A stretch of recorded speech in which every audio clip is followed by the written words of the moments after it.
glue. And like, if it's the glue, that's maybe not so good. If it's the scaffolding, the rest of your identity is secure. Ooh. What if it's the glue on the scaffolding? Can you hold a scaffolding together with glue? Nah. Wait, epoxy. You could hold a scaffolding together with epoxy. So what's the scaffolding then? I think the scaffolding is my upbringing in Michigan. So then what's the actual identity? The identity is my inner self. Nah. I'm calling bull. Yeah, that's some bullshit. I don't know, man. I think the identity is very wrapped up in all of that.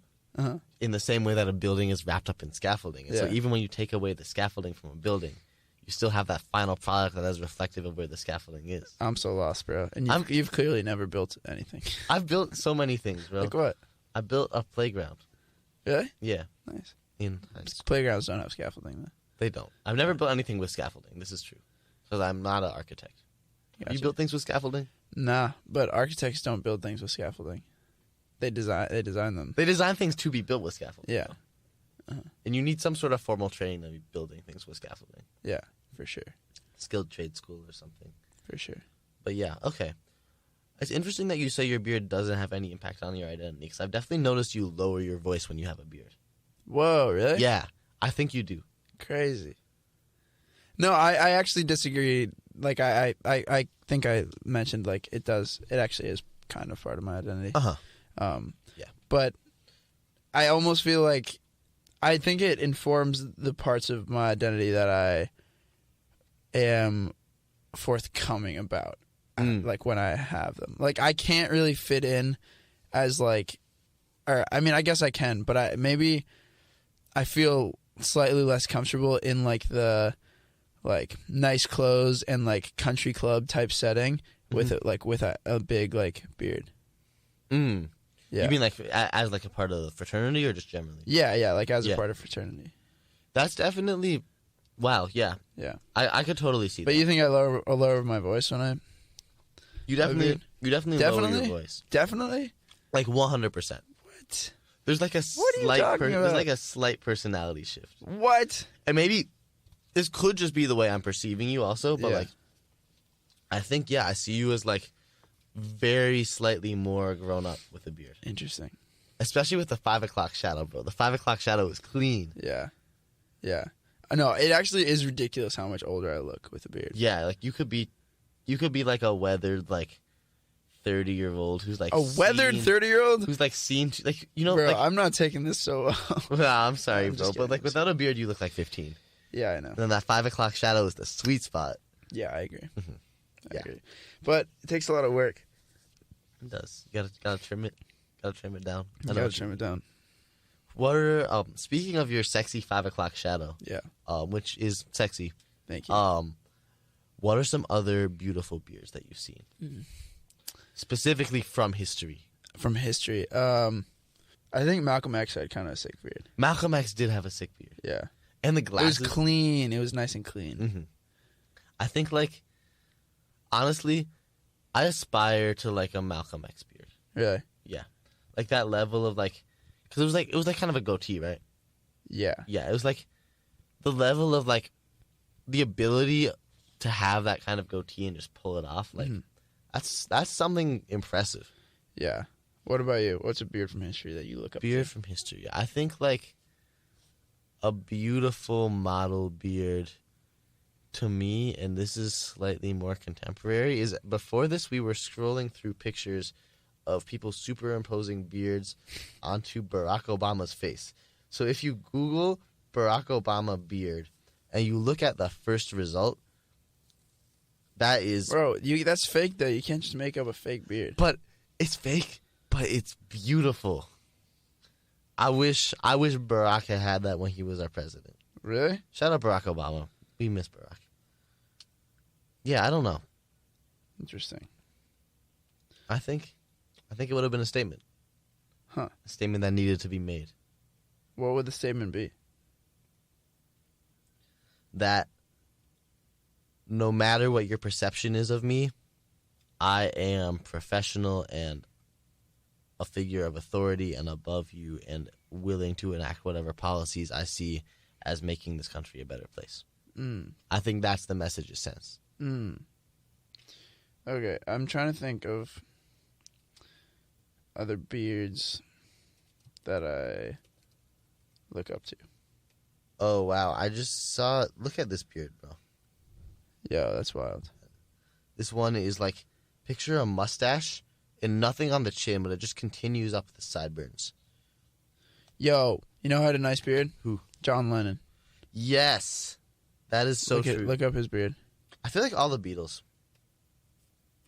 John Lennon specifically is sick. I think... Oh, wow. Yeah. Wait, what is this one? I sometimes... I think you ever that's seen fake. people... I had a friend in high school who shaved so only half of his face Really? was a beard, yeah. But yes, the John Lennon beard is like... Because it's like classily unkempt while being kept, Exactly. you know? Yeah, I and like- that hair is so luscious. The hair is luscious. I Dude, like... having long hair is not it though. Like it just sucks. Really? Yeah, it's nothing. Oh, fun yeah, because you about had the hippie hair at some point, right? it. There's nothing fun about it. Really? Yeah, it's just annoying. How come? Like I mean, I feel like at sometimes with short hair, I'll get like cowlicks and stuff. if you've ever, like if you've only ever had long hair, you're like, yeah, this is fine or whatever. But then you just realize how much greater it is to have short hair. Once you cut it, it's just like it's. What are the distinct advantages? You know that feeling when your hair is sweaty after working out? You don't really work out, so you might. Wow. Why are you coming for me like this? No. Like when your hair is sweaty and like you've been like kind of had a long day and like it just feels kind of gross and you're just like a little greasy and you want to get in the shower. Mhm. That's essentially what having long hair is like. All the time? Yeah. Oh, that's nasty. Yeah. Your hair is your hair is never not like a little bit sweaty or greasy. Related question. Do you shampoo your beard? Yeah. Okay, the reason I hesitate is because I currently don't have shampoo. I have an extra bottle, bro. Come by my dorm after. All right. So I just use soap over my whole body, which is essentially the same thing. Shampoo is essentially just soap marketed specifically. to your Exactly. hair. I've been saying that, bro. Yeah, I mean, like it's Saved tens on shampoo. okay. Tens is not that much of a flex. Yeah. And I bet it was just 10. Yeah, probably. Yeah. Wow. I mean, I don't know though. Like there is something nice about like I feel like you ever hear the saying 80% of the work goes into making something function, and the last 20% of the work is what takes it from functional to great. Yeah. I feel like shampoo is the last 20% of the work. Like you can use. You think soap. it's actually better though? I like because there's like when your hair feels clean and then it feels clean. You know? I'll set it for clean any day. Though. Huh? I'll set it for clean if it saves me tens. Ooh. I feel like 10's over what time scale though? I'll set it for clean if it saves me. I don't know. I don't really feel the need to feel clean. Really? Yeah. I feel like there's something nice about just. And maybe this is because my dad was kind of germophobic. Uh-huh. Shout out, Dad. I love you, but also you were germophobic. And so I think I maybe implicitly took on some of that value system unwillingly. And so there's just something nice though about like stepping out of the shower after like a long day. You're all sweaty. You get in the shower. You step out clean. You like just washed your sheets maybe, and so you like fall into like a clean bed. You know. Never had that experience. Not once in my life. Yeah, it's been a minute for me too. College is not exactly conducive to that. Yeah, not once in my life. Yeah. I had that I've definitely gotten out of the shower clean. And I'm a relatively clean person. Yeah. But Same. clean, not clean. There's clean and there's clean. Like, yeah, I feel that. Most of the time I just settle for like clean enough. Yeah. You want to know what else is clean though? What? Rick Ross's beard. Yo, Rick Ross's beard is sick. Rick Ross's beard is nice. What does Rick Ross always say? Boss. Boss. Yeah. There's a Rick Ross. Plum. Doesn't he have a song about plums or something? Does he? I don't think he does. Peaches, something like that. I don't think he has a... Apple, pears. pears, yeah, Pears, yeah. Yeah. Oh, no. He just shouted out all the pears. Yeah. Yeah. Because didn't they get him through, like, his... They got him through something he was going through. I forget. But the pears came through for Rick Ross. Yeah. You ever feel like... I don't know, like some of these people like definitely like embody beards. You know, like Rick Ross, like I just can't. Like, Yeah. I hear Rick Ross and I just picture his face with a beard. But like, do you ever picture people's faces like, and like you just don't know if there's facial hair on there? Yo. Yes. Yeah. Like a good example for me is like picture Lil Dicky. Does Lil Dicky have a beard? No. Look him Lil up. Dicky, like Look he him just up. has a clean shaven I think he has a beard. personality. I think he has a a beard. clean shaven I think he has a personality. beard. There's no way Lil I think Dicky has a beard. I think he has a beard. There's no way. Oh, he does have a. Bam.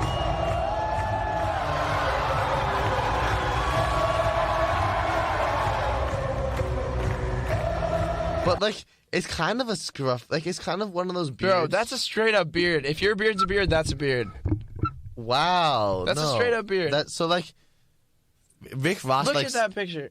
All right, here's the compare. Oh, Tell me that's not a That beard. is a beard. That one's a beard. But like, the one next to it, That's not him. It's just not him at all. it looks like him. It's just some. Oh, you're right. It's just some white dude with curly hair. Never mind. But no, I feel like Rick Ross's beard is like yelling beard in your face. It's like I'm a yeah. beard. Respect me. Yeah. And Lil Dicky's beard is just like All right, let's. But no, dude, he has a real ass beard. No, he has a real ass beard. It's thicker than yours, bro. it's really not.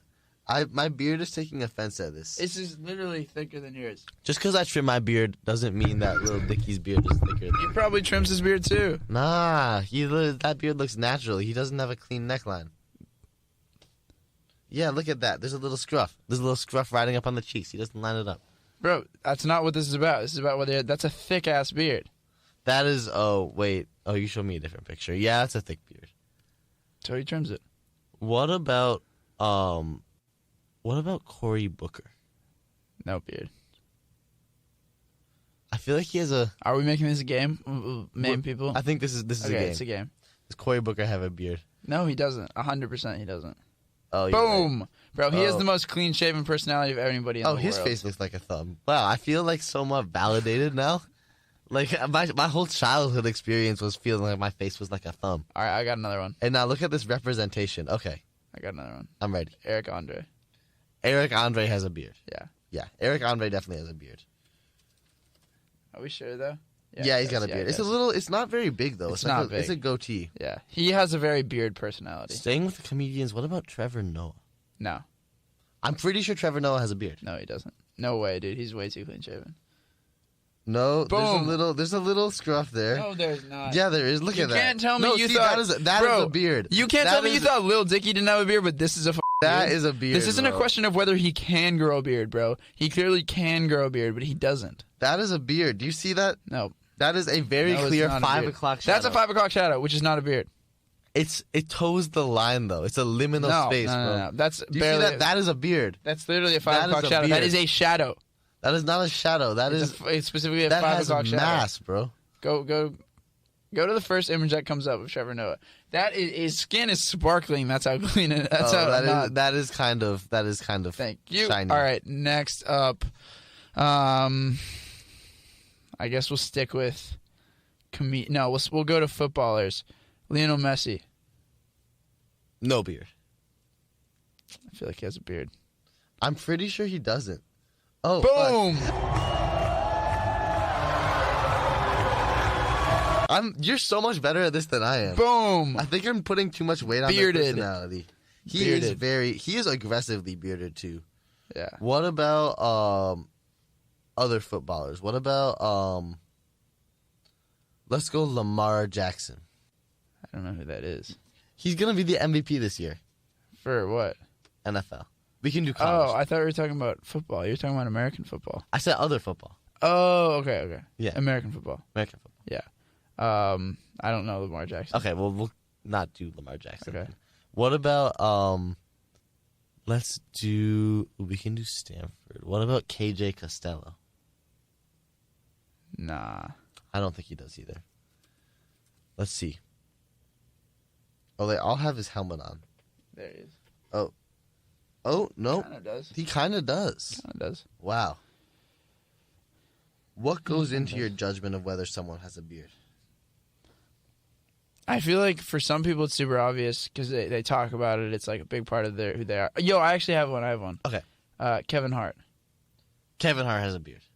He does, doesn't he? But sometimes he doesn't. Wait, that's a full He beard. does. He does. What about Kendrick Lamar? Kendrick Lamar has a beard, right? No, I don't think so. I'm pretty sure he does. Yeah, see? Told you. Beard. Tough. What about Joey Badass? Joey Badass definitely has a beard. I think he doesn't have a beard. Joey Badass has... Oh, wait. Not really. No, that is... Ooh, but it fluctuates. It's 50-50. That's not a beard. That's a little goatee. Not really. Hmm. Okay, A$AP Rocky. A$AP Rocky does not have a beard. A$AP Rocky... No way. It's hard to tell because he always has his hands over his face. Because, he does Not like always. the thing. He's always doing the thing. Look at the picture. He doesn't have a beard. I'm pretty sure he does. Yeah, he's got a... He has the mustache. That's not a beard, though. But it's facial hair. Yeah, but it's not a beard. That's true. He's not completely clean shaven, though.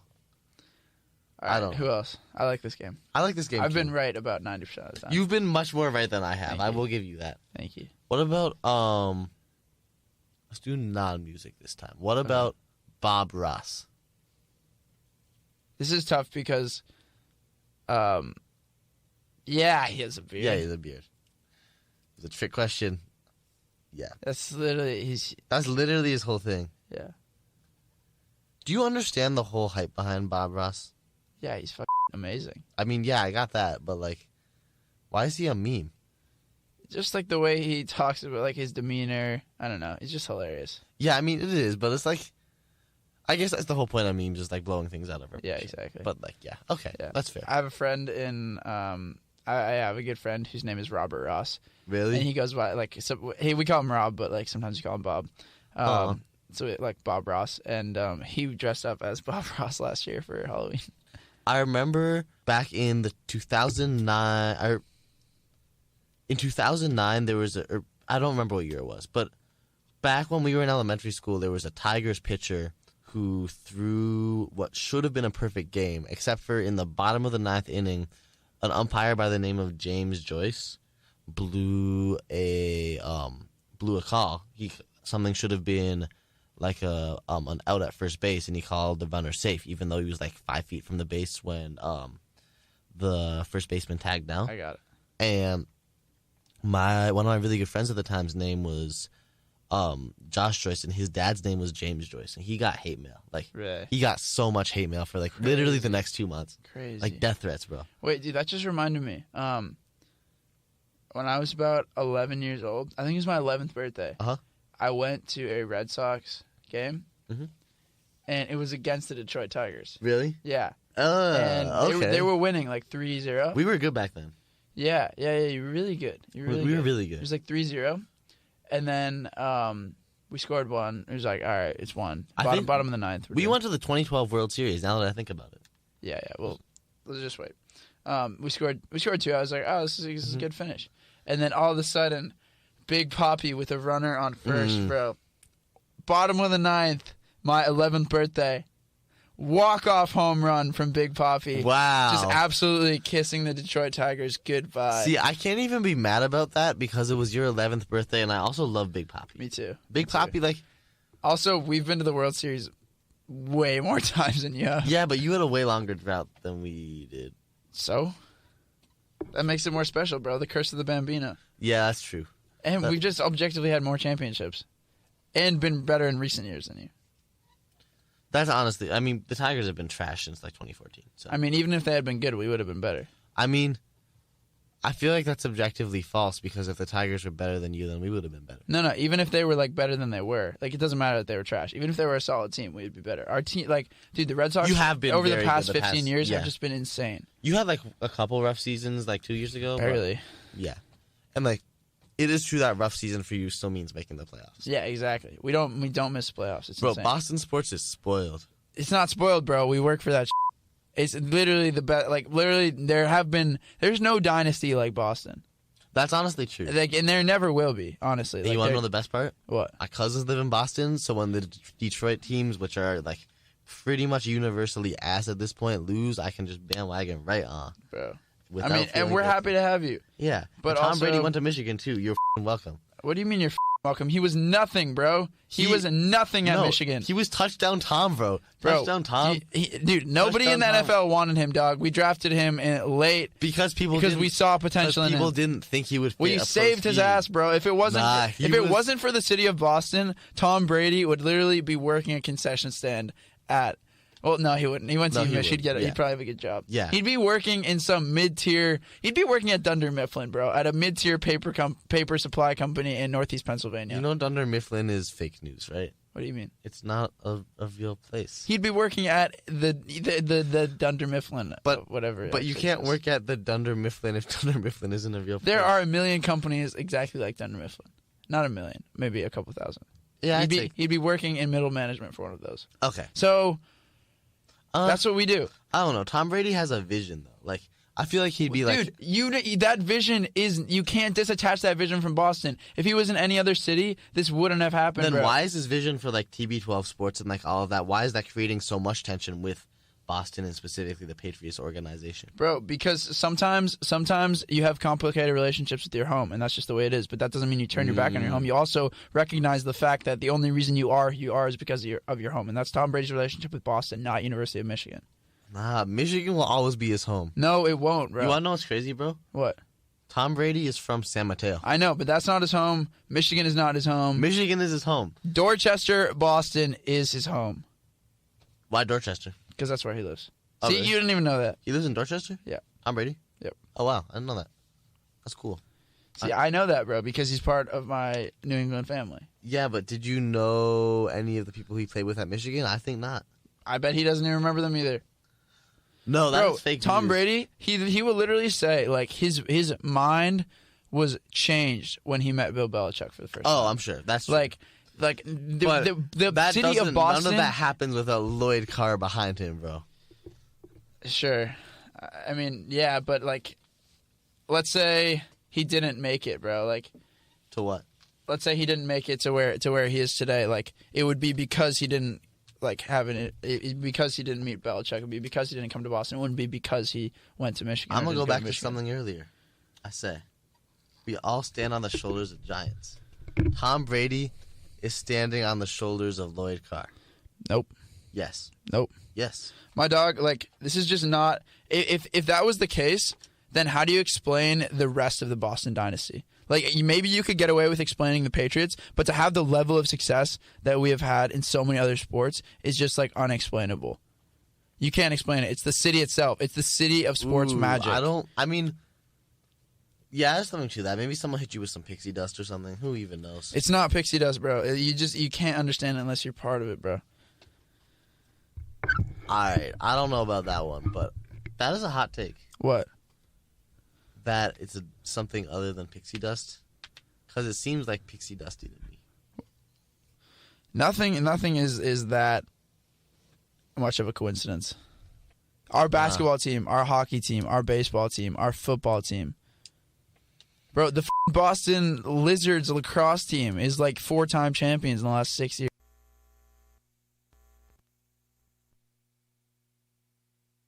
Yeah. Boston Cannons. I'm thinking of the Long Island Lizards. Hey, you know what's funny?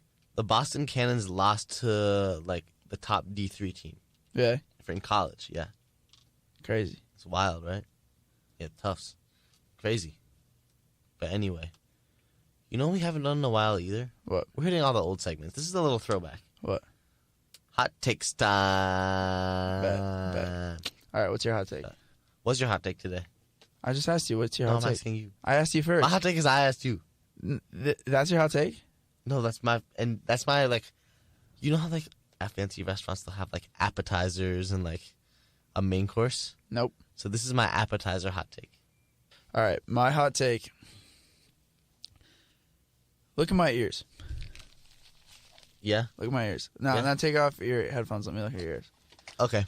Ears just look like they're inside out ears.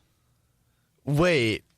Hold on. I gotta put my headphones back on because I don't want you seeing my ears inside out. That's Like, actually. There's just the Wait, way one that second. 1 second. Let me look at your ear again. Oh. once you realize that, like, there's not really any going back either. I'm never gonna look at it. Like they just always look like they're inside out. I don't know how to explain it. Like your nose doesn't look like it's inside out. It looks like it's the right way. Your ear, maybe it's something about the aerodynamics, how it's like opposite from your. It's like open, kind of. You know what I mean? Like concave, open rather than like concave closed. Like when you're looking forward. I feel like it's more true for some, like people with really saggy ears, like or like really small ears. I feel like normal, like relatively like standard sized ears. I feel like it's less true, but like for people with like ears that are at either extreme, I totally agree with you. Yeah. Mm-hmm. So yeah. That is very true. That's my hot take. Apparently, it wasn't super hot. It's pretty hot though, isn't it? It's hot because I will definitely be looking at ears different from now on. And I think honestly, like, you ever have those like go-tos for when you're in like a situation and you like are bored and don't want to do anything? I feel like I will start staring at people's ears now. Really? Which is maybe bad. It's tough. That's tough. It is tough. It's a tough scene. Yeah. Okay, my hot take is that you know how like that late fall and early winter air, like that like cool crisp air. Uh-huh. My hot take is that the taste of that air. Can you taste it? Yep. In your mouth. Okay, so hold that taste in your mouth. Oh my god, we're back to the ASMR episode. I feel like a really good segment would be you reading a story and me making sound effects. I agree. Like a children's story. Okay, I'm going to paint you a picture then. Okay. You're going to make sound effects to go along with it. So picture a cold Michigan winter's day. That's the wind. That's the wind. It's very windy. And you step outside. And let's say you're in like a large open, like like those Midwestern forests that just aren't as dense, or like they're dense but like there's gaps between the trees. You can see between the trees, and there's a couple feet of snow on the ground, and you look around and you sniff in and you taste freedom. And more, but it's more than freedom. Yeah. Uh-huh. My belief is that taste is the same flavor as a really, really frostbitten popsicle. Whoa, that was a plot twist ending right there. Yeah, I know. I had you all going. That was a plot twist ending. And the second part of this hot take is wait. Okay, yeah. That people in California would treat each other with so much more respect and dignity and build so much more community if that simple taste was present. Because people would step outside. Interesting. And it would bring them back down to earth. Interesting. And remind them of the popsicles that they could be eating if only they could all work with each other. Yo. Question. Yeah. Do you think there's a correlation, obviously, like when thinking about communities, and when we should wrap up in a second. Yeah.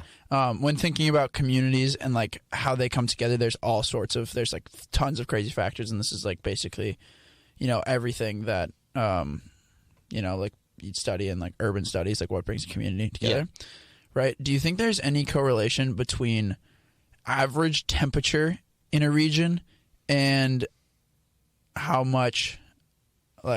tight the community is?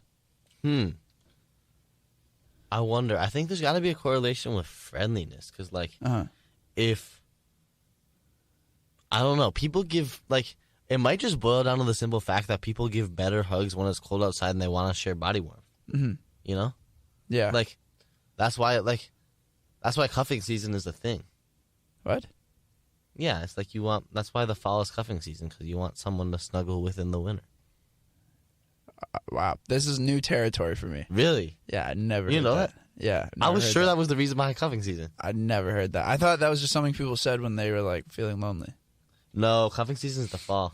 What? Yeah. Okay, didn't know that. Yeah. Whoops. Oops. But yeah, no, I think there's got to be some correlation there. Interesting. I don't know. I always just assumed that colder weather communities were tighter. I will say, but I don't know if that's true. I feel like it's mostly true. There's got to be exceptions, though. Oh, of course, yeah. But, I feel like, yeah, and, I guess it's colder communities tend to be more rural too. Yeah. But true. like even in like colder like Midwestern cities, like Chicago and Detroit have like tight communities. Yeah, facts. You know? Facts. And like in a way that like I don't know, maybe I don't know, I guess Boston's cold and Boston's communities aren't that tight. Boston is a whole other beast, bro. Boston yeah, I guess is maybe one of the most confusing cities in the country. Boston is so confusing. My sister just moved there, and I cannot figure that place out. Terribly confusing. It's so confusing. Yeah, but you know what? I think that's why our sports are so good because, like, we needed some. Maybe it is pixie dust in the sense that,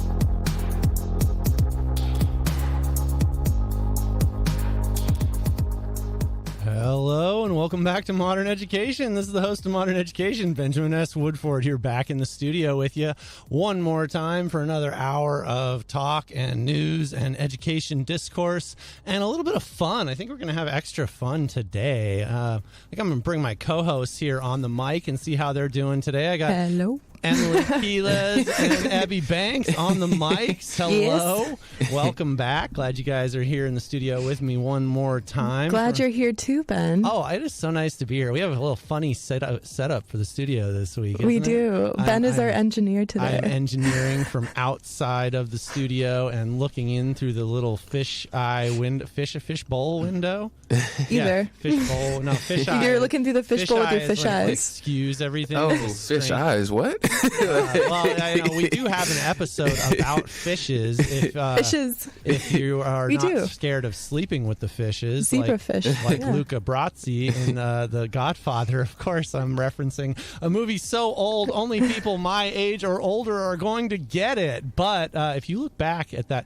The rainbow fish episode, that would be a good place to get some fish references. Yes. If this is just not enough for you and you need more, you can go on the YouTube or the Podbean or the podcast store and look up Modern Education and get a glimpse at some old episodes, including the rainbow fish episode. So, also, if you'd like to call in, 855-723-9010, you can get me on the line or text.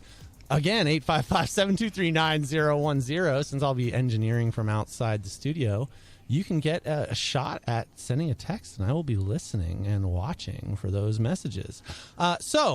Emily Quiles. Yes. Tell me, what is it we are going to be looking at today, my friend? So this show was originally for last week. Unfortunately, sports took priority, which is fine because it's Stanford and we love our sports. And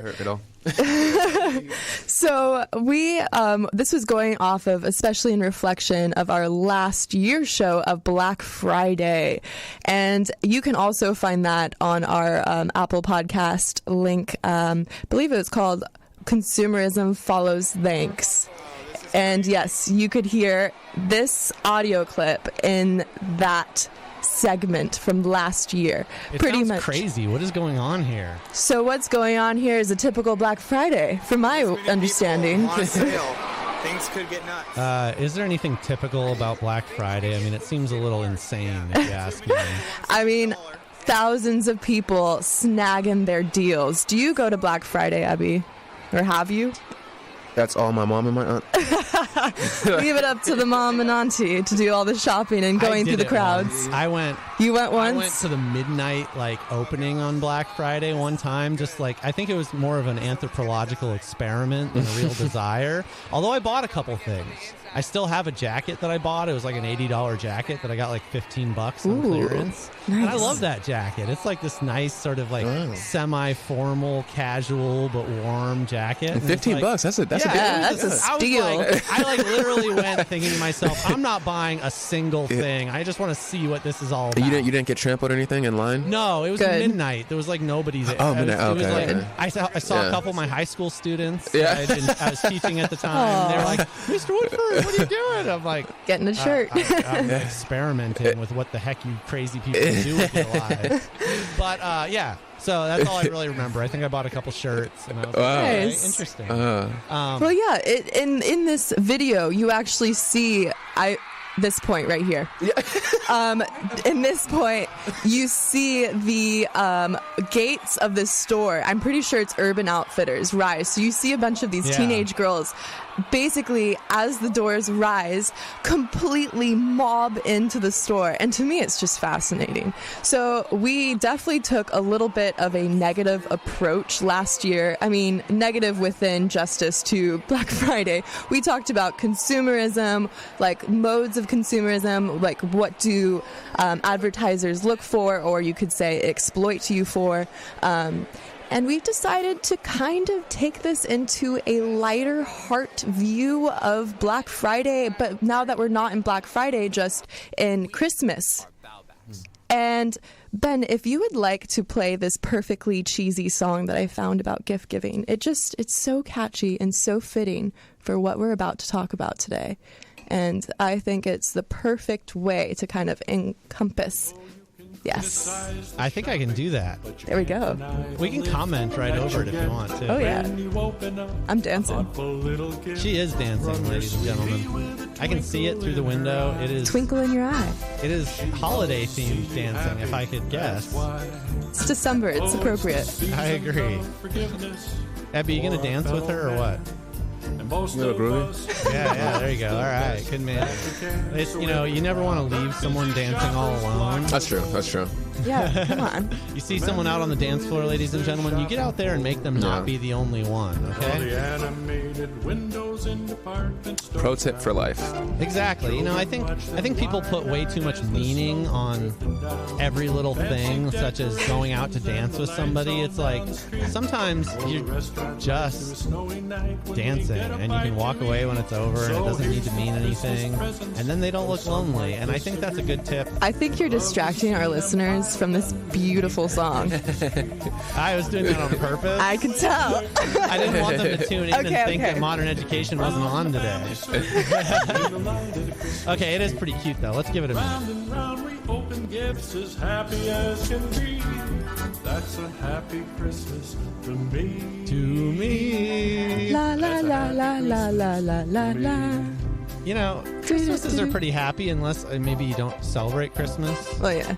Then it's like doesn't matter at all, right? No, I mean, but to kind of wrap that together though, going off of that is that we're talking about gift giving. Mm-hmm. So that doesn't even go across Christmas, despite the fact that I chose a Christmas song. Wait, are you saying you can give gifts all year round? Of course. We give gifts for Christmas, New Year's, across all cultures, and that is exactly what we're talking about today. And I think the line of the song, it says, "Oh, you can criticize the shopping, but the biggest cheer is just giving gifts. You can't deny the lift." The shopping last year, right? Exactly. We did criticize it hard. You can criticize it. That's fine, I guess. But we're not doing that today. That's fine. Not hold back. Now, did you know that gift giving has been theorized, at least by Carmichael and McLeod, to be a process, an evolutionary process for initiating cooperation?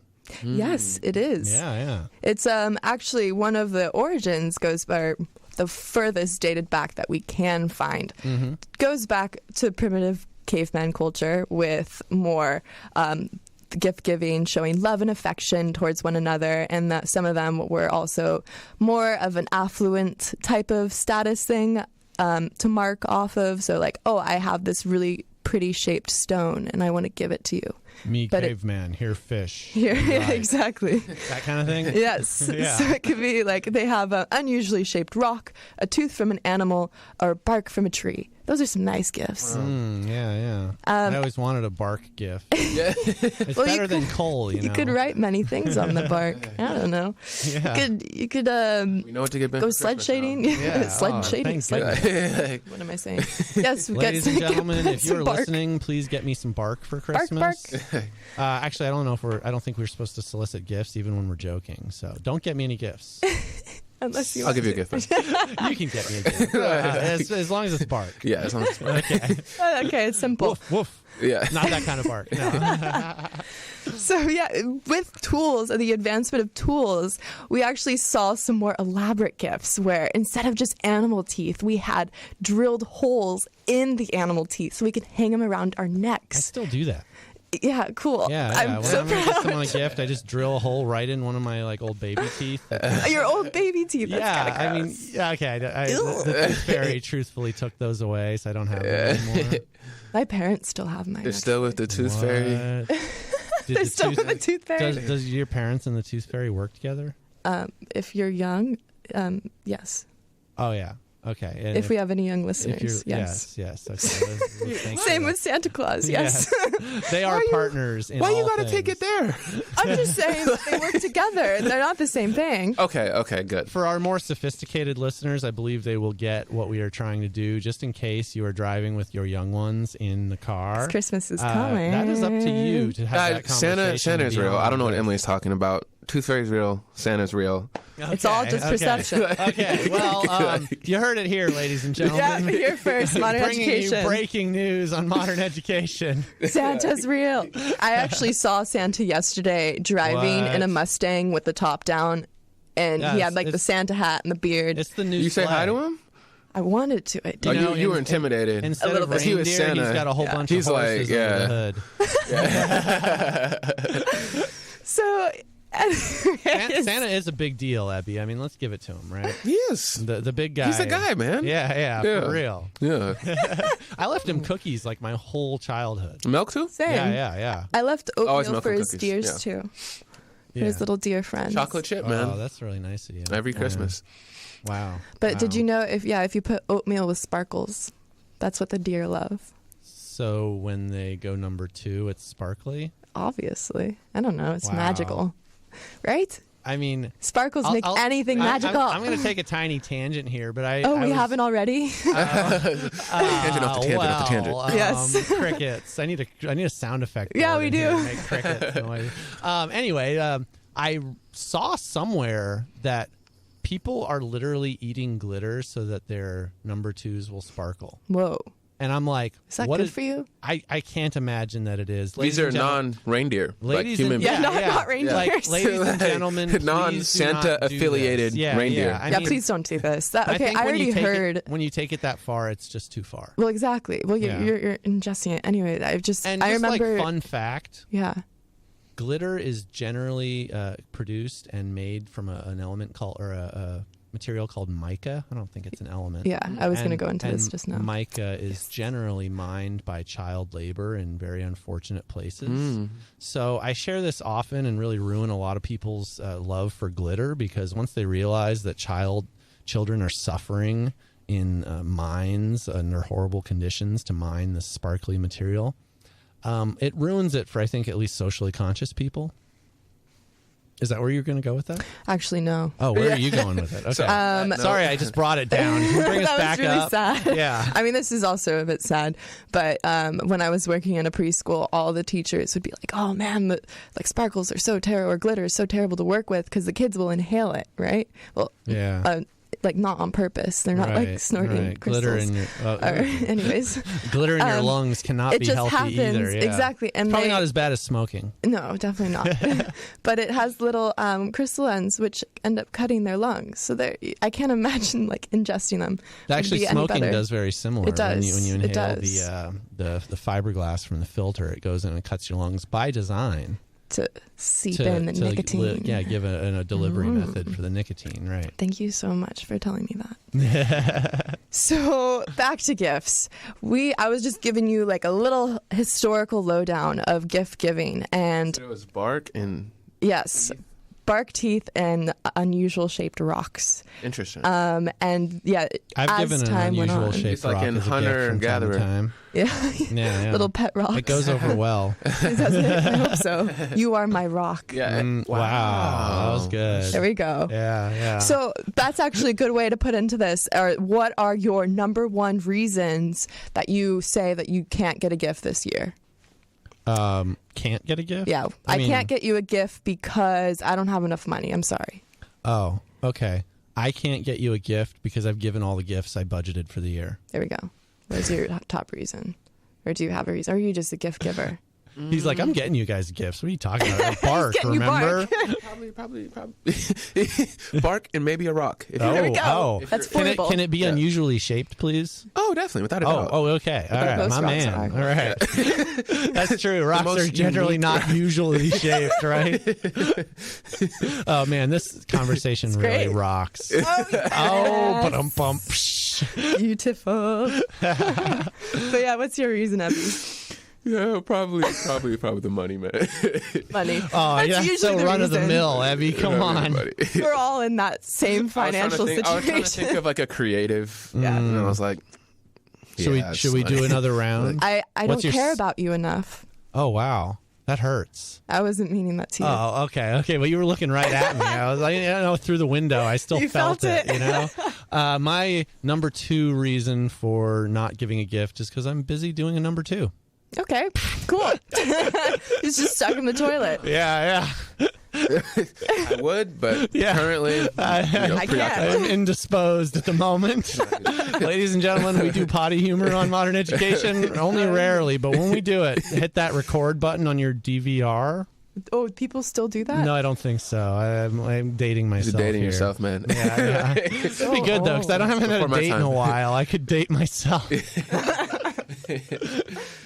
Oh, man. This have is really another getting reason? away from us, isn't it? It's okay. That's the point of today. Okay. All right. So, gift giving. Yeah. So Why do we do it? Exactly. Why? Yeah. Do you know why? Do you have a Well, do you have a guess why? I bet there's a lot of reasons. We could all There probably are a lot. volunteer one. I mean, one of the reasons is you get actually scientifically. I'm going to go a little bit science. Do it. It releases endorphins. It does, not only to you or the person getting the gift, but also to you. You get a certain sort of euphoria, and I wish I had this word in front of me, but there was this very beautiful word. Maybe I can find it later. But the release of endorphins is definitely a real thing, and it makes you happy, and it makes other people happy. So that's If it makes you happy. that's a good reason. Right. Isn't that a song? I don't know. It can't be that bad. This is really, ladies and gentlemen, That song is- I have not ooh. worked on this at all. This is completely impromptu, as you probably guessed. I found the word helper's high. Gotcha. Isn't it- Helper's high. Phrase. It's a cute Do you phrase. guys get that for helping with the show? I do, honestly. Yeah. All right. Now that you mention it, yeah. All right. I feel so. That is my gift to both of you. after. Exactly. Yes. Euphoric, a little elevated. Yes. There we go.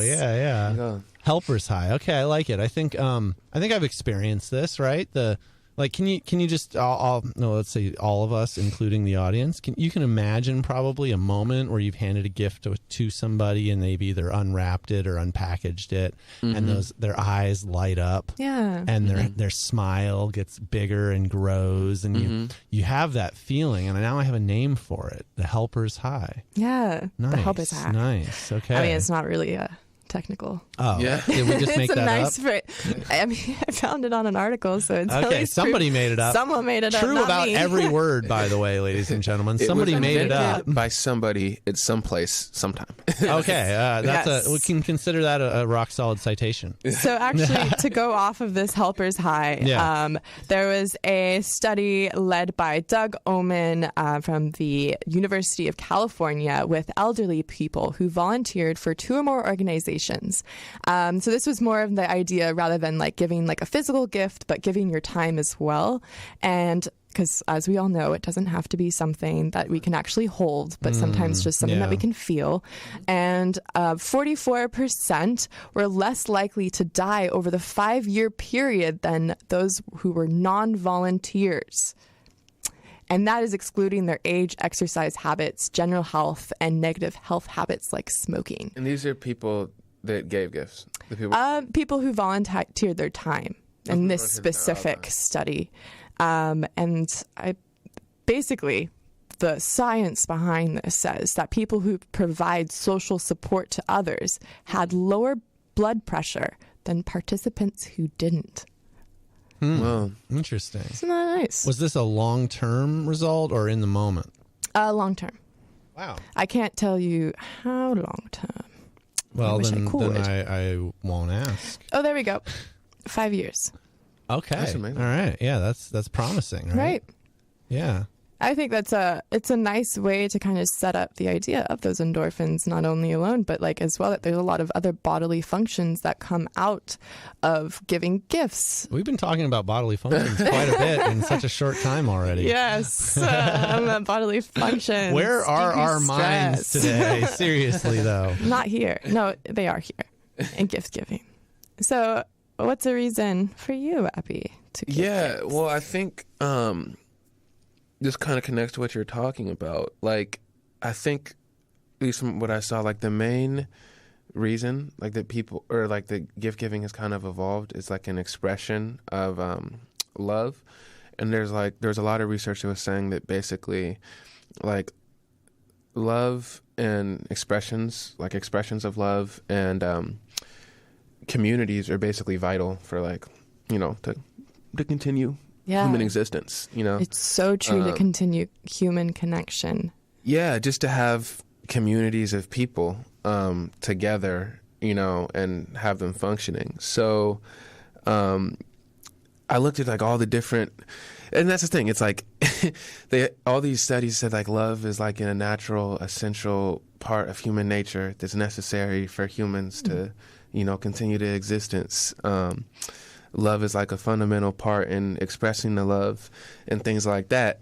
But then there's so many different definitions and different types of love, you know? Well, it's probably because it's such an abstract thing. Like you can't really measure love or quantify love. I don't know. It's so hard to define. Well, you know, love actually, I think, was defined very nicely by Bell Hooks. I was just about to bring her up. There we go. All about love. Okay, okay. Do you have a definition? Okay, so she said, love is the will to extend oneself for the purpose of one's own or another's spiritual growth, and love is an act of will, of both intention and action. Interesting, yeah. And in another place, she also got, I think, a little bit more operationalized in defining love as the level of commitment you hold towards another person. And she also conceptualizes that all types of love are really the same. So there isn't like family love and friend love. It's just a differential level of commitment to those different people. So you can imagine you love your parents a lot probably. And that just simply means in this context that you have a high level of commitment towards them. If they were sick, you would show up. If they needed you, you would help them. Whereas, like, you know, you may have a tiny, tiny level of commitment to someone you just met on the street. So you have a very low level of love for them, but still, at some level, this level of commitment can be quantified as an amount of love for every single person you ever come across. And you just say, well, I don't love them very much because I have a very low level commitment to whatever it is they need, right? I guess that was a little different from the Greeks. They kind of thought there's all these different types of love, you know? And what are some of those love parts? Okay. I remember you talking to me about this. So the main ones, I think there's 7 or 8 if I'm not mistaken. But the main 5 would be this agape, and that's like they think it's like a divine love, a love for all humanity. Not just humanity, a love for just everything, basically, the universe, unconditional love. And there's eros, which is more like the romantic love you would feel for a boyfriend or girlfriend or spouse, sexual romantic type of love. And then philia, it would be the friendship, you know, the love you feel with a good friend, platonic love. And then I think I'm gonna pronounce this right. I think storage, or I think that's how I pronounce it. I don't know my Latin. It's that is a love that would be like the family. Okay. So it's kind of exactly like breaking down all the different social areas that we can express our love. But so we have two arguments going. Well, one that is Yeah. I mean, I think united. those are so firmly rooted in our concepts that they're really easy for everybody to sort of grab a hold of those different ideas. I mean, you know, Greek philosophers have kind of permeated our ways of culturally understanding things. It doesn't mean they were always right. But they have a great influence, though. At the same time, just the simple fact that we're all familiar with it makes it feel very right. Yeah. Right? And even going off of the way that we express our love, a lot of it goes off of the rituals that we do.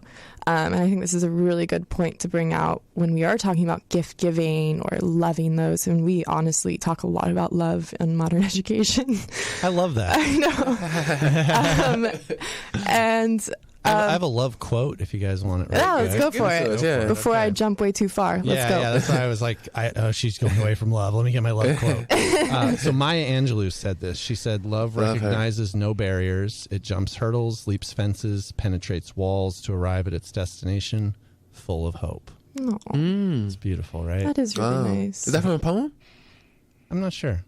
I got it out of context. So good quote. Yeah, it is. I like that.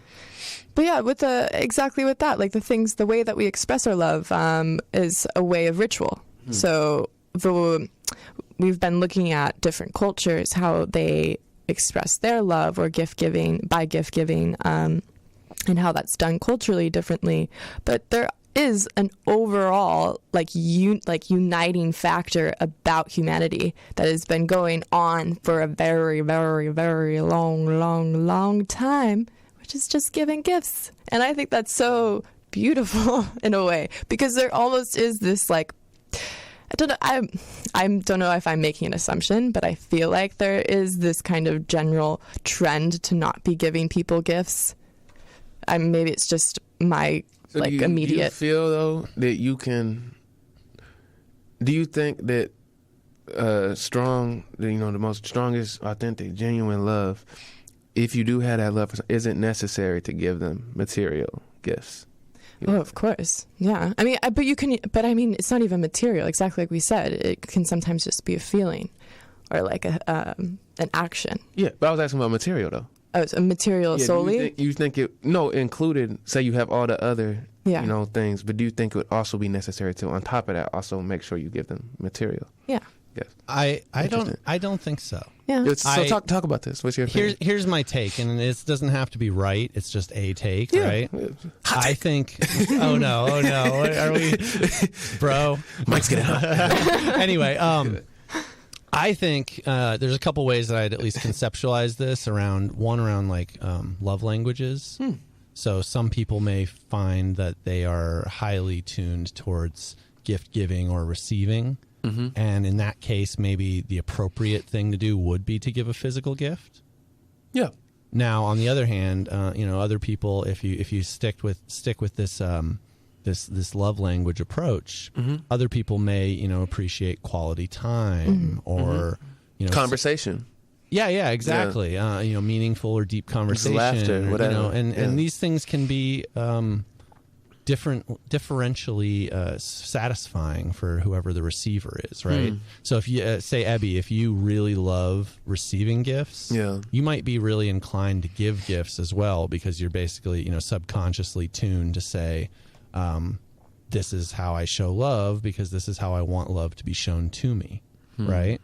Now, personally, I don't really find gifts all that meaningful. Someone hands me a gift and I'm like, I appreciate the sentiment and like the meaning. You mean you don't want to rock from me? I mean, I do. I was planning on. Yeah, I do, but mostly just for the sentimental value that it would suggest about our relationship, not because the rock itself would be meaningful to me, but just the sentiment behind it. Anyway, yeah. But I think the thing that at least resonates for me really well is like experiences, right? If you said, would you rather would you rather I buy you a new pair of shoes or like go with you to the Nutcracker? Well, like that, I was actually thinking of that too, like going to a theater thing. And that's what I mean with materials. I'm not really talking about like a shoes or like something that I need to use in that way. Right. It's more of like you're going out of your way to do something for someone else. Yeah, and I think that's kind of like maybe the root behind all gifts that really makes them meaningful is you actually did something to make that happen. And I actually have a research study that sort of looked at this a little bit. Researchers named Sharon Betty, Lynn Kale, and Pamela Homer did a cross-cultural study looking at the value, the personal values of gift giving. And what they found was something approximating, and I'm only saying approximating because I may not be relaying this as doing justice to their study, but they said when there were basically social pressures involved with the gift, that people were much more thoughtful and much more like focused on giving a good gift. And when it was sort of devoid from any kind of social implications or pressures, it was a much more kind of free-form and flagrant gift-giving approach. So you wouldn't put as much thought into it, or maybe not spend as much money or do as much homework necessarily if you were just like, I don't know, throwing a gift in Santa's bag and didn't know which kid was going to open it. That's a silly example. Yeah. Versus if you were meant to present this gift to a friend in front of a group of other friends. But it's not, I mean, I would almost go against that to say that the social pressure, but I mean, because I've taken the time to personally make it fit for you. And then at least there is a gain connection there where if you receive the gift and I mean, you don't have to know the time or how much I spent for it, because it could be like maybe I went to the store for 20 minutes or I was looking around for 50 hours for, I don't know, it could be any of that, or spent so much money or no money on it. But it's the fact that you received it and you were connected. Oh, you actually kind of know what I like. And then you have like a new type of bond.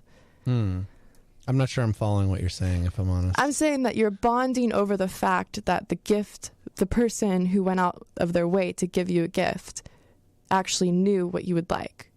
Well, right. And I think that's what their research findings demonstrated, was that you would go more out of your way or be more thoughtful. Okay, yeah, now I understand selecting the gift or giving who the person receiving it is and why you're getting it.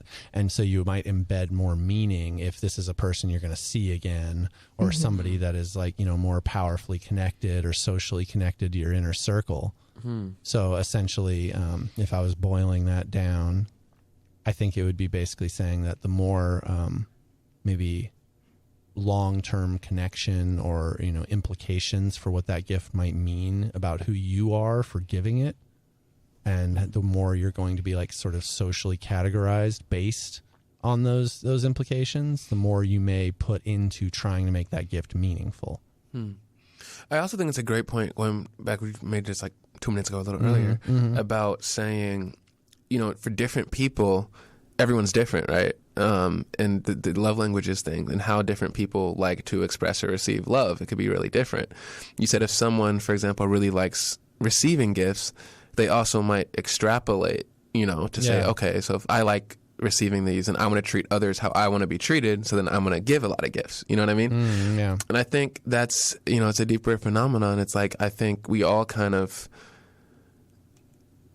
sometimes, for better or worse, we will take our own experience and then extrapolate it to all the other people, and so I don't, even that rule, the golden rule, like treat others how you want to be treated. It's like not all people. Wait, are you picking a hole in the golden rule?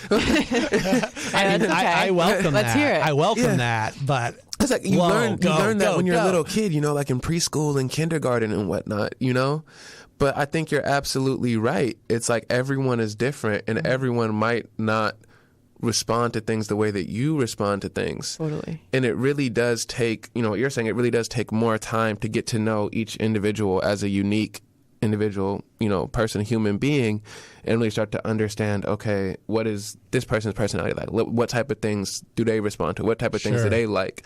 Or how do they operate? And then trying to give them a gift, material, time, whatever, within, in accordance with what that individual, values the most, or their personality as a person. And as you said, it's like, you more likely to have that with social pressure, because that takes a lot more time, honestly, and like an emotional effort than just kind of, assuming like, okay, if I like getting gifts like this, then everyone else will like getting these gifts in the same way. So I would just give these and express my love to. Yeah, I would just be giving gifts that I would like. Exactly. Well, we can extrapolate this a little more, and I think this is probably a good enough rule that I can call it a sort of life lesson. When you want to, and I don't know who to attribute this to, so I'm just going to pretend that it's my idea, but it's probably not. When you really want to see like how someone wants to be treated, you can generally get a pretty good idea by seeing the way they treat others.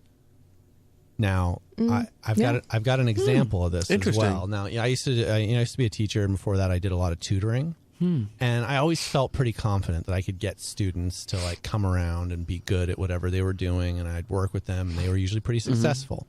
And I remember this one student I was having such a hard time getting through to. I just like I tried cracking my dumb jokes, nothing. Like didn't even laugh? No. What? I tried like giving them energy, like we're gonna do this thing. I'll tell you, hang on. So, and this young woman like was just stone cold. She was just not able to connect with me, and I was finding it really hard to like teach her because we weren't connecting, right? And so I went home after our first session, and I was like, oh man, I better do something different, or this is just not going to work, right?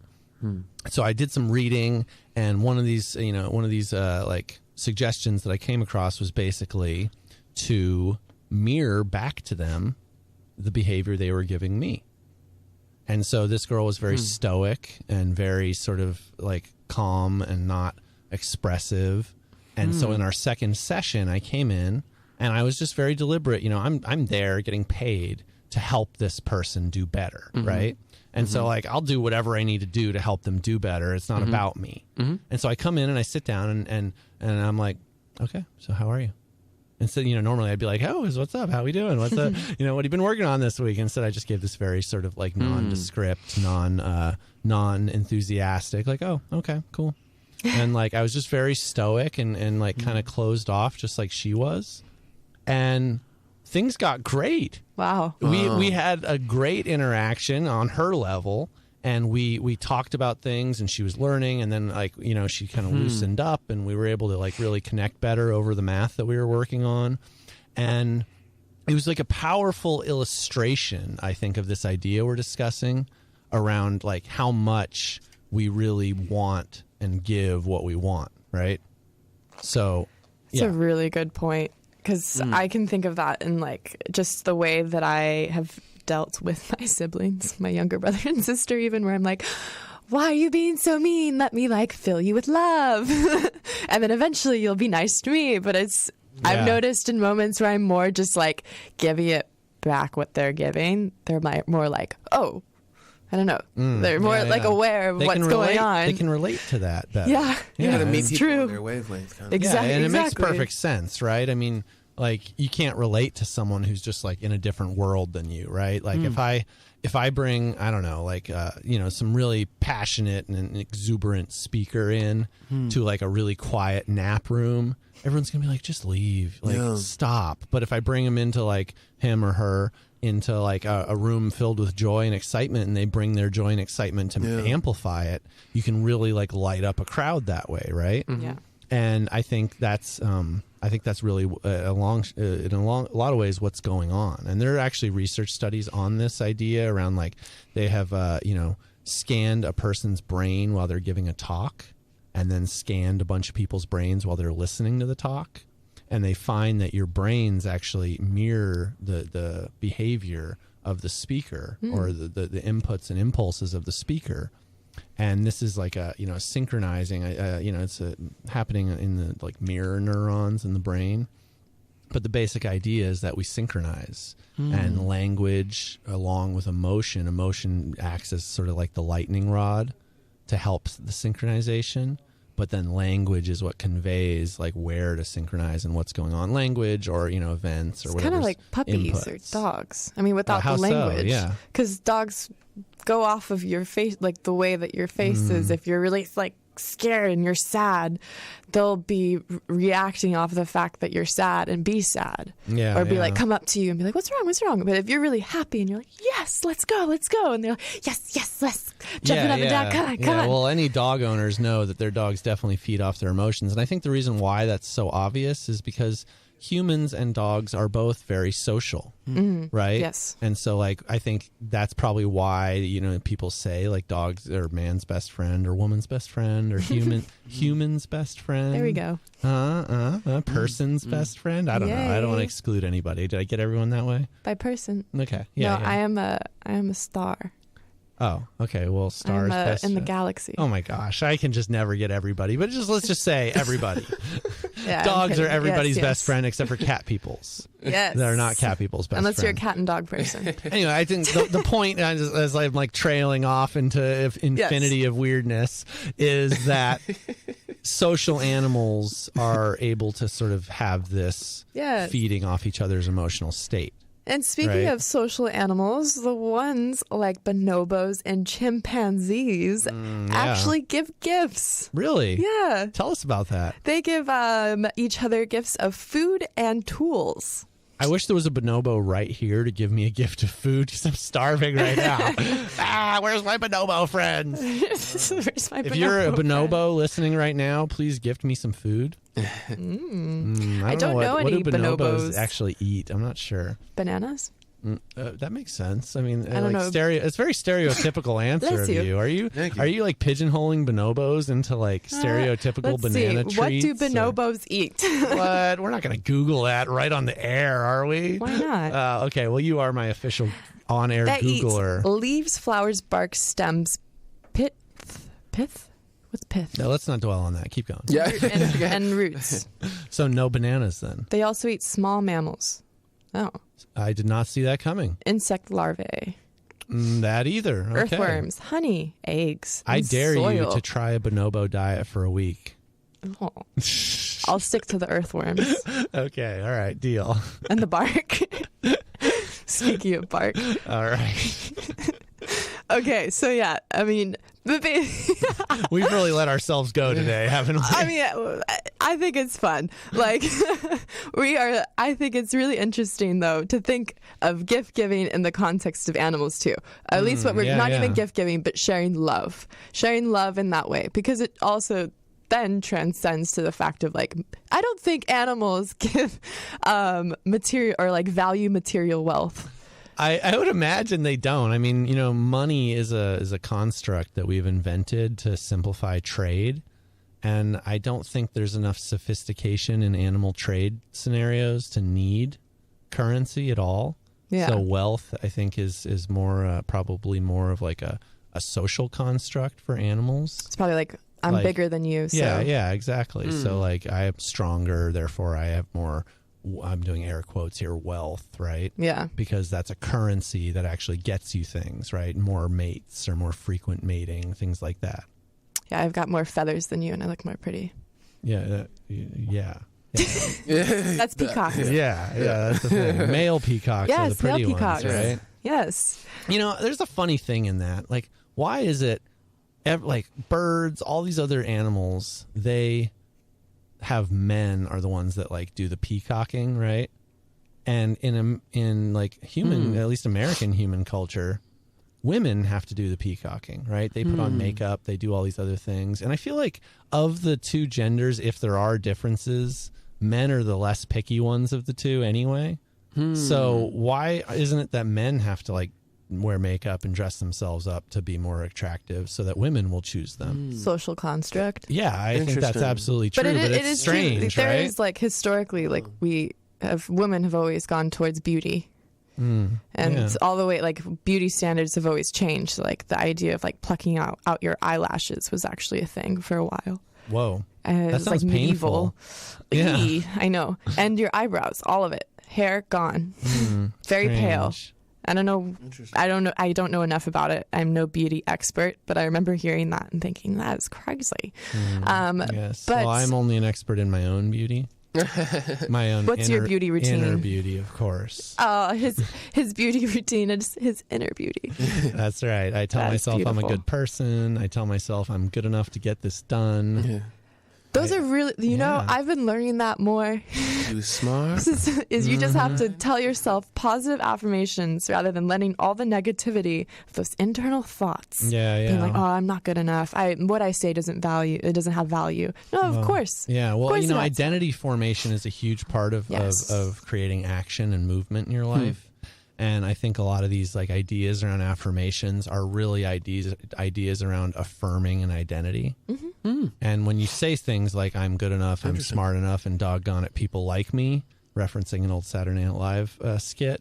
But if you say that, over my head, me too. It's cool. I know some of my people in the audience get where I'm coming from here. I was like Stuart Smalley or something, and he did this funny thing. Anyway, the idea of like good enough, smart enough, and doggone it, people like me is really, I think, an affirmation of your own identity. And the more you believe or say and enact these understandings, the more you own them as like an internal truth that you can rest on as you move out into the world. And those internal truths, those like self-accepted truths, are the things that we can rest, like our tools for moving into new situations, right? Well, yeah, because I remember it's like I really don't have the scientific terms for this, but it's like the quick bits where your mind just like goes into the unconscious, because it's just like the same of brushing your teeth. You don't want to think about it. You just go on. Yeah. Sure. So it is almost like a filter. Automatic processing. That's it. Yeah, absolutely. I don't know how to string that to gifts, but yeah. Well, very good point, Ben. Well, we had the what was it? Helper's high, right? I think that can bring us right back. I mean, like when someone gives you a gift, you're like, man, this feels good. Yeah. Right. And at some level, like that gift has a physiological response in your brain and in your emotional centers, and that response means something, and then we kind of move forward from there, right? What does that mean is different in situation, obviously. And some gifts aren't even like to place like meaning towards to feel good just for the gift. I'm trying to string this into the idea of some gifts are symbols of luck or good wishes. So in China, you have the around the time of the Lunar New Year, red envelopes which are filled with money. Oh yeah. I've had a few of my Chinese friends give me the little red envelope with like $1 in it or something. $1. Ooh, yeah. That's bad. Because actually, the number should only be even. Really? Because it might have been $2. Odd numbers. I hope sure. so. Odd numbers are actually bad luck, and any number or any money amount that you have that has a number 4 in it is actually considered bad luck as well, because the word sounds like death in Mandarin.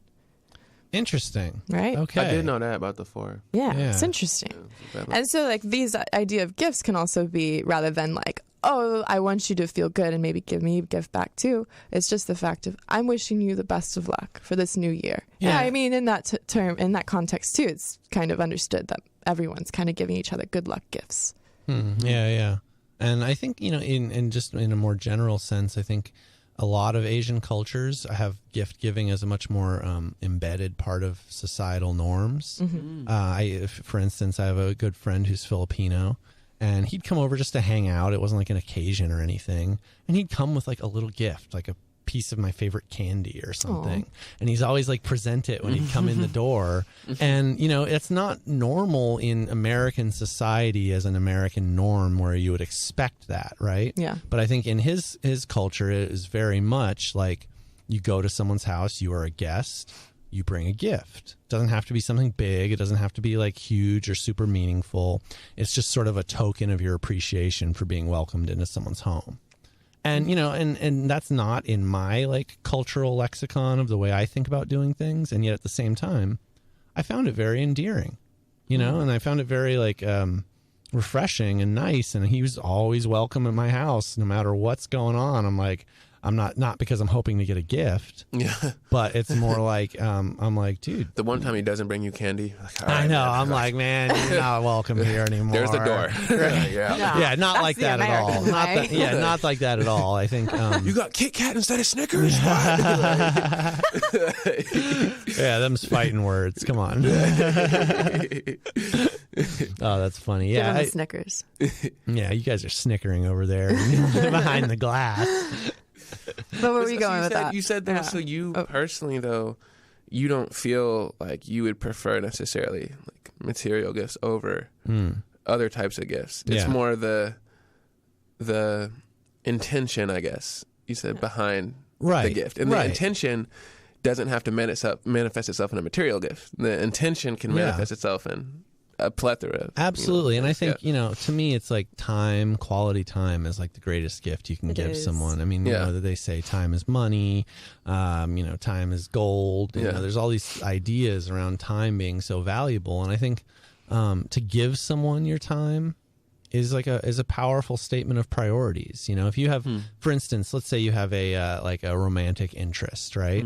And you're like texting this person, guy or girl, it doesn't really matter, whatever, but you're texting this person and they take a long time to text back, or for instance, like you ask and try to make time and they're just not willing to make time, but they are still sort of there peripherally. It's pretty obvious where their intention is, right? They're not gonna, if they're not gonna make the time to spend with you, they're probably just not all that interested, right? And so no matter how you feel about a person, if you can see that they're not reciprocating the time and energy, so true. It's pretty obvious, like maybe you shouldn't stop giving them so much time and energy, right? Because people will give it if they want to. Or ask for it. Say, hey, I'm into you and I'm not feeling the reciprocation of the gift of your time in the way I'm offering it. It's interesting, because I feel like I know some people that might not give you a lot of time, or say they might not talk to you a lot, but every Christmas or birthday or whatever, they will give you, the fanciest or the, the expensive gift or whatnot, right?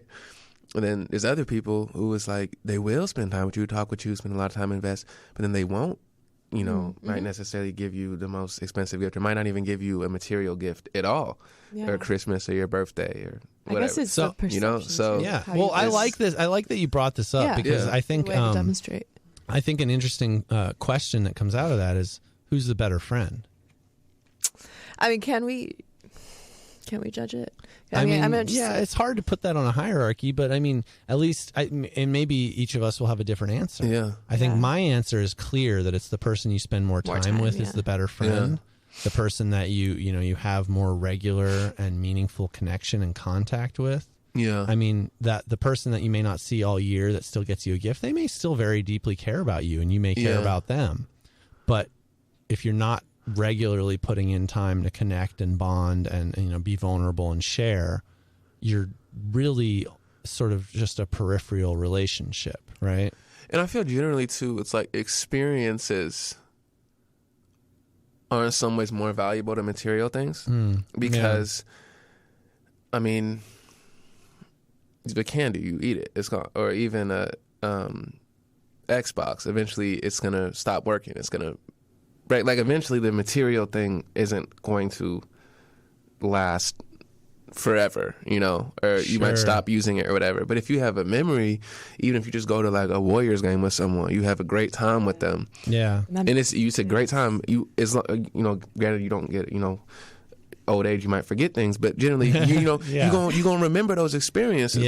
Those experiences are permanent. If you timeless. It's so true. Yeah, if you have photos or whatever, they may change in your memory over time and become better than the way they actually happen. Which is okay. That's just natural. Yeah. But I think I for one totally agree with you. Like I would rather have an experience with you, Abby, than a misshapen rock. I'll give you the rock too. Okay. Yeah, see, and it doesn't always I'm going to give you the rock and the experience. Well, my friend, you rock. Yeah, you rock. How many times am I going to use that? I'll give you an unusually shaped rock. Nice. An unusually shaped event. Yeah, that's an unusually shaped statement. Oh man, we're having too much fun here. No, I agree though. Yeah, it's the experiences, you know. Yeah, 'Cause you could lose the rock. Yeah. You know, it's true. And, even if you value the rock, you might lose it or misplace it. Or and every you know? material thing diminishes in its shininess, right? As it goes on, like Or maybe at market value. Yeah. But like it's not on the market anymore. Anyway, sorry. Yeah. But anyway, I mean, like I think mic drop. the idea in my mind stands pretty strong on its own. No, yeah. Just that material things might be exciting right off the bat, but that excitement is probably not going to last. Dies down. Yeah. The test of time, right? No, it's very true. And you talked about something I agree earlier. with that. Go back to, you said that money or capital is a social construction we built to kind of order society, I guess. Sure. How do you think that kind of relates to the gift giving? Or?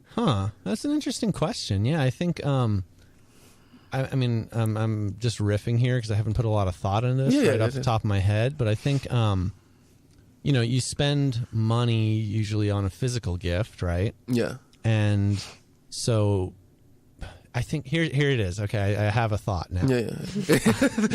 It's come. It was coming to me. I just had to construct it in my mind. All thoughts are constructed through past experience, intuition, insight. Anyway, look at me. Anyway, I think conceptually, if your money represents time invested, then the act of spending some of that money on a gift is symbolically representing an investment of your time, which is probably why we, in a lot of cases, will find time spent together is more meaningful and experiences, because those are more directly connected. The money is just a secondary representation. It's an intermediary, right? It's symbolic. Exactly. So you can think that the connection is now disconnected by more degrees of separation when you're giving a gift. Because there's the time invested to work, there's the payment you got for the work, there's the time, the spending you did for the gift, and then there's the gift as like the end result of that chain, right? Yeah. So I think the meaningfulness is enough separated from the actual investment that it doesn't feel as directly connected as actually spending time with a person.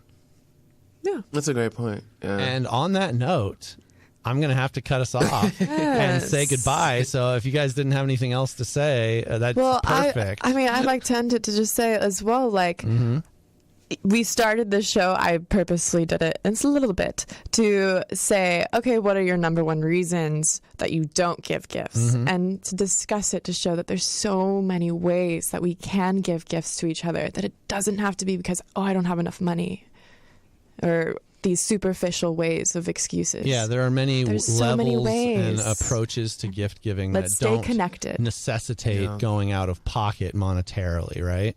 Yeah. Let's keep united during this holiday season. I think that's a great way to leave it off. And there we go. So this is Ben Woodford. This is Emily Keeles. Ebby Banks. And we are here with Modern Education. We'll be here every Friday from 3 to 4 p.m. for your commute home. This show is produced and broadcast from KZSU Stanford 90.1 FM underneath the Memorial Auditorium in this rustic, eclectic old studio where we love hanging out every week, Fridays from 3 to 4 p.m. Tune in every week for Modern Education. Up next is Scott Moulton with Party Time. Keep the dial right there to 90.1 FM.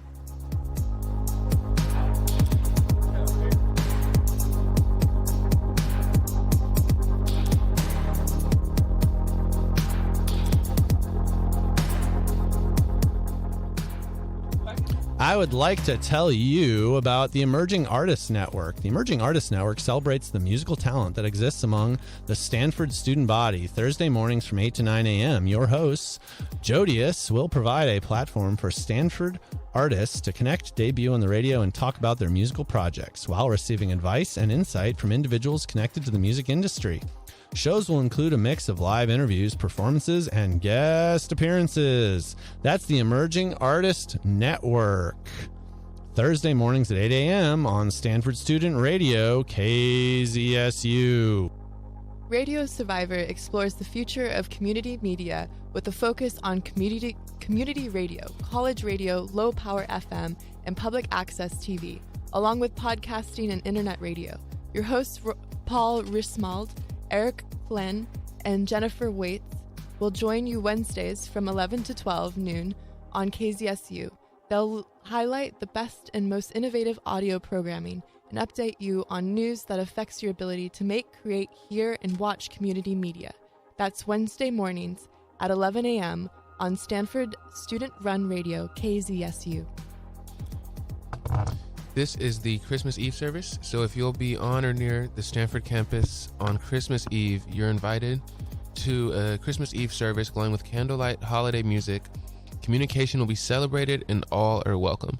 The service will take place from 8 to 9 p.m. in Stanford Memorial Church, and the doors will open at 7:15. For more info, call 650-723-1762.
You're listening to KZSU Stanford 90.1 FM. I'm DJ Scott Moulton, and today we've got a little bit of drum and bass for you. But first, I've got to play a quick public service announcement. Let's save the frogs.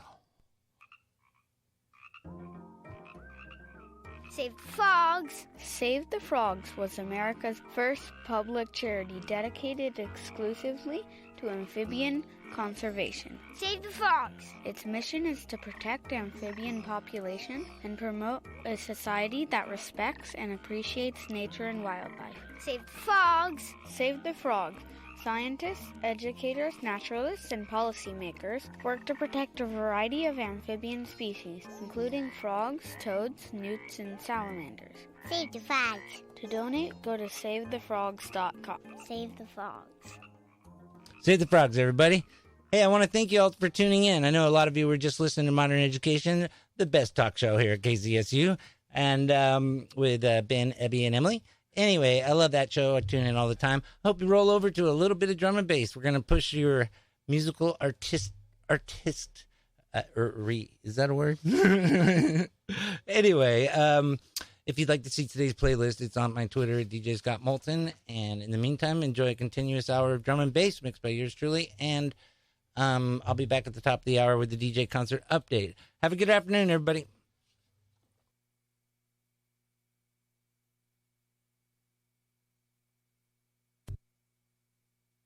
KZSU Stanford.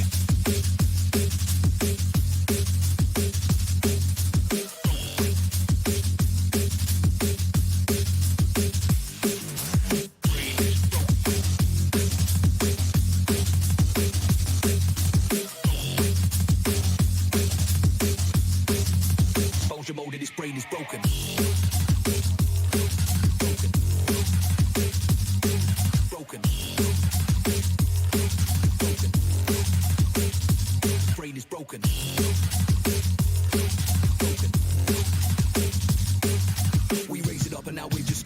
Open up and this mind is smoking, and you know that we just ain't joking. Exposure mode and this brain is broken.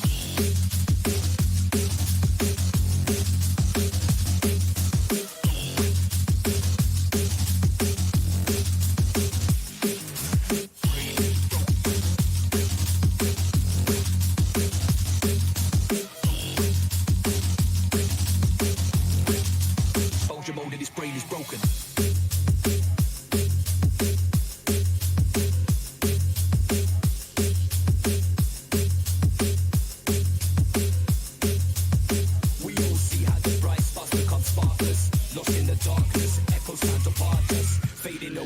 Rolling back and display symptom signal breakdown of the mind type of decay.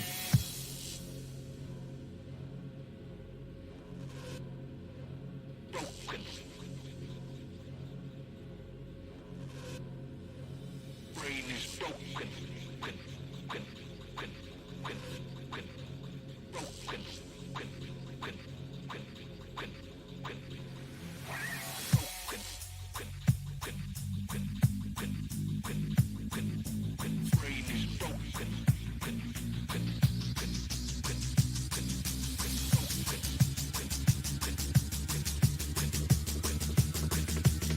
It up and now we're just stoking. Open up and this mind is smoking, and you know that we just ain't joking. Exposure mode and this brain is broken.